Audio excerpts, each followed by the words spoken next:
Hey everyone, welcome to this explanation of EpGp Lootmaster. What you're going to see here over to the left where I'm hovering is your EP, effort points, GP, gear points, or PR is your loot priority. We're going to scroll down to kind of take a look, and I'm going to show you the different ways things work for Lootmaster for our progression ratings here in Sons of Liches. What you need to be aware of is there's when we loot something, Epic drops, Lootmaster picks it up, that window is going to pop up right there. You're going to be able to hover over the item, see what the stats are, and then you're going to be able to either roll on it or pass. And you can also see where I'm hovering there is a time bar. You have 60 seconds.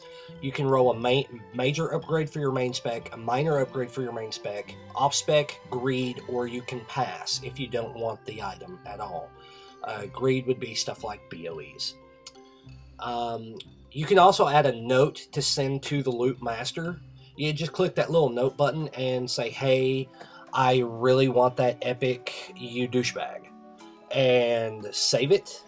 And when you click your vote, it's going to come to me, and this is the screen I'm going to see.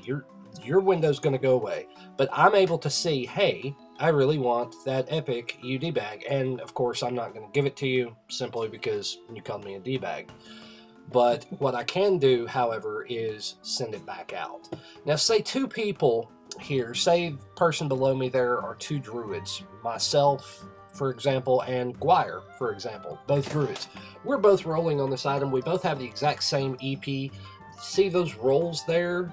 I can also look at that and hand out loot that way. I can also look at your gear that you have in that slot, and what I can do is determine who would get the biggest upgrade from this item. If player A has an item that's an epic, but it's just a minor upgrade, and player B has a rare and it's a major upgrade, it's going to go to the person that has the major upgrade for that item and slot.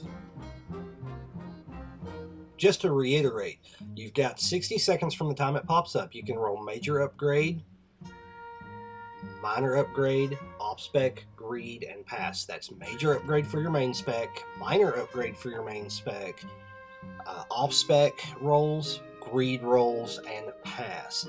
Again, you can type in a note, hey, I want that epic. It's cool. I like pie. Then when it comes to me after the roll, I can see who's got what, who rolled the most, who has the most loot priority, and what notes they've put in along with that. And then I can hand out loot.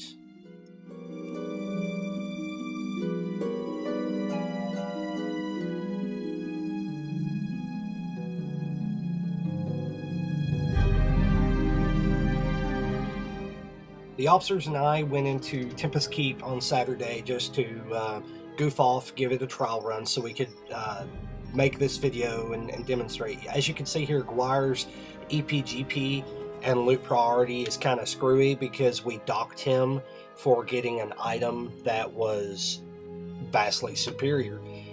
So he's got a loot priority of 2 point, I can't really see it.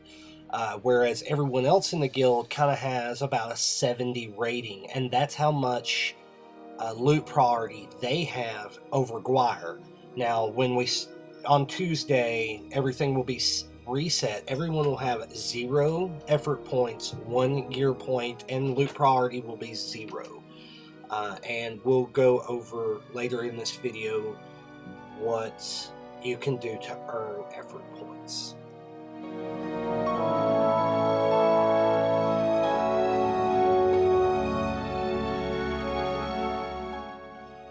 Also, if you ever want to check your status, you can always go into the guild tab, click your name, and look at your officer's note. Your GP is the second number there, your EP is the first number there. See, Sarah Bell asked me, hey, what does 72.0 mean in the officer note? Well, 72 is your effort points, 0 is your gear points, and that's how the add-on tracks what everyone has. It puts it automatically into the officer's note, and as long as we're raiding, that's what's going to be in the officer. You can also type in /EpGp and pull up the entire system, providing that you have the add-on installed, which you should. Note that every week our EP and GP will decay by 10% every Tuesday. This is to prevent people who, if say me and Guire go in today and we start raiding and we raid for 20 raids together, Guire continues to raid and I take a step back and come out of the raid. I'm online, but I'm not raiding for a couple of weeks. When I come back, the person who has replaced me in that raid is actually going to have more of a chance for gear because they've been there. They've been busting their balls trying to down a boss, learning the fights, whereas I kind of been sitting back drinking margaritas and chilling, playing Halo instead of working for the guild and